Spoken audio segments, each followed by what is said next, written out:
The Galveston Island housing market is flashing 7 warning signs that we really haven't seen since 2008. If you own property here or you're thinking about buying, what I'm about to say just might make you clutch your beach towel a little tighter. Some of my fellow agents won't love this video, but y'all, the data doesn't lie. And you know me, I'd rather spill the truth than sip that Kool-Aid. Let's break it down. There are over 1,200 active listings on the island right now. That's a 40% jump from last year. When inventory shoots up that fast, it means one of two things. Either buyers are pulling back or sellers are panicking. Spoiler alert, y'all, it's both. Homes that would have had 5 offers in 2022, now they're sitting on the market 90, 120, 180 days with crickets. The real estate market used to move like a speedboat. Lately, it's been moving like a paddle boat. That's not normal for Galveston. That's a market shift. In the last 90 days, 42% of listings have had at least one price cut, some 2 or 3. Homes that started at $750 are now begging for offers at $675. And buyers, well, they're waiting for the next drop before they even bother looking. That's what we call chasing the market down. Sellers are out there playing the prices wrong. When nearly half the market's slashing prices, that's not a soft market, that's a warning siren. 2 years ago, homes flew off the market in 30 days or less. Now the average is about 87 days. Some listings are aging like milk, 120, 150, even 180 days. When buyers see that, they assume that something's wrong, either the price, the condition, or demand. Sometimes all 3. At this point, some of these listings have been active longer than some Hollywood marriages. This is classic market fatigue. Sellers are in denial and buyers are on strike. Luxury is not just slowing, it's stalled out on the seawall. 47 homes over $800,000 were listed and only 3 sold in the last 90 days.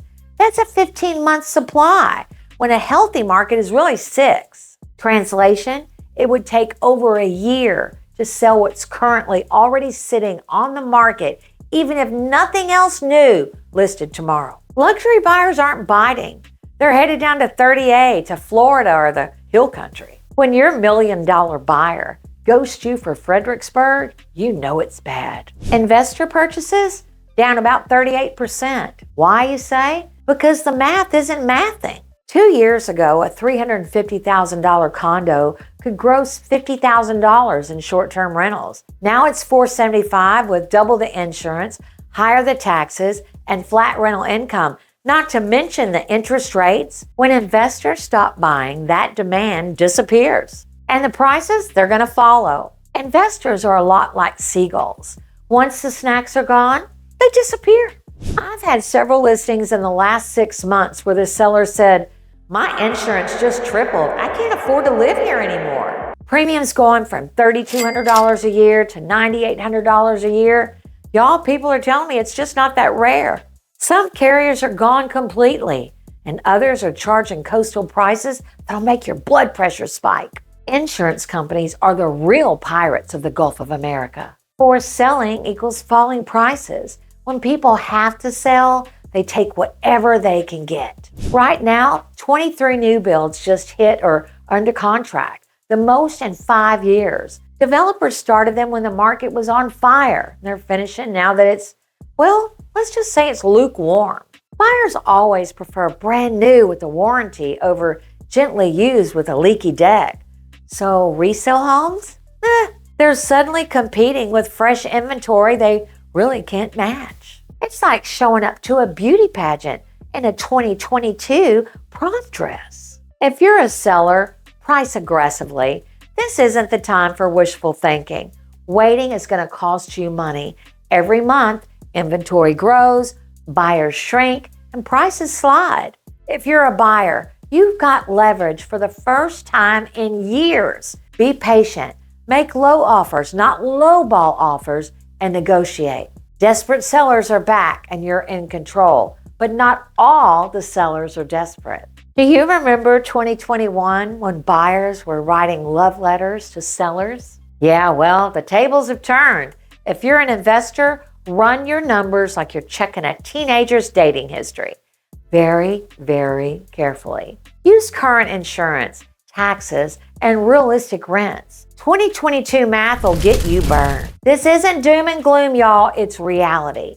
The market's shifting. That's what real estate does. And smart people pivot. All right, y'all, those are the 7 signs the Galveston real estate market is wobbling on its sea legs. If you want to know what your property is actually worth today and not what Zillow's fantasy says, not what it was worth during 2022 on a sugar high market, text MARKET to 832-385-5101 and I'll send you a free CMA using real data from the last 90 days, not 3 years ago. You'll see exactly where your home stands and what it could sell for right now. And if you're buying, text me too. I'll show you which neighborhoods are holding their value and which ones are sliding faster than a beach chair in hurricane season. Because guessing in this market, that's how people end up on TikTok saying, "We bought at the peak." I'm Sherry, your real estate matchmaker, and I'm going to always tell you the truth, whether it makes me friends or a few enemies at the next broker luncheon. Subscribe if you want the real tea on Galveston real estate. The good, the bad, and the, oh my Lord, did she just say that?